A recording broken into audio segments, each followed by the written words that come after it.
حدیث۔ اچھا، اکثر لوگ نماز میں ادھر ادھر دیکھتے رہتے ہیں، ٹھیک ہے نا؟ خواہ تو اس سے نماز ہو جاتی ہے یا نہیں ہوتی ہے؟ کیونکہ کنسنٹریشن تو آپ کی بہرحال نہیں ہے، آپ ادھر ادھر دیکھ رہے ہیں،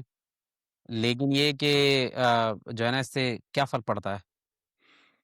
ہاں، یہ تو ایک طرح کا فقہی مسئلہ ہے کہ جیسے احناف میں تو وہ کہتے ہیں نا کہ ایک کچھ نہ کچھ ایک کم سے کم معیار بنانا پڑے گا کہ نماز کو آپ کو پڑھ رہے ہیں نماز تو آپ کس حد تک آپ جسے کہتے ہیں نا فوکس لوز کر سکتے ہیں. تو وہ اس کو کہتے ہیں عمل کثیر کے نام سے کہتے ہیں کہ نماز میں آپ کوئی ایسا کام کریں کہ جو صاف پتہ چل رہا ہو کہ نماز نہیں ہو رہی تو پھر اس سے نماز ٹوٹ جاتی ہے. تو وہ اس طرح کی کچھ اپنی ڈیفینیشنز بناتے ہیں. ادھر ادھر دیکھ لینے سے مطلب یہ ہے کہ اگر کسی وقت غلطی سے دیکھ لیا ادھر ادھر تو کوئی مسئلہ نہیں، لیکن ایک آدمی کھڑا ہوا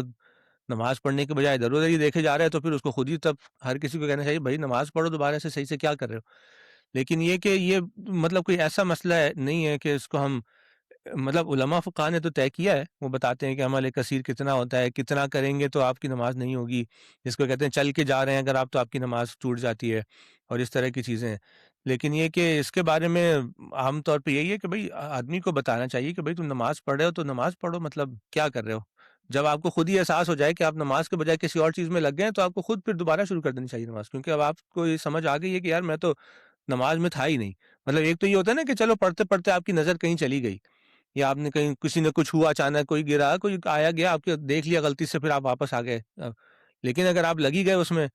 پورا تو پھر آپ کو میرے خیال سے تو خود ہی آپ کو احساس ہونا چاہیے کہ بھائی اب آپ میں خود ہی دوبارہ سے پڑھوں تو اچھا ہے، ورنہ یہ تو یہ میں نے کیا کیا نماز کے ساتھ.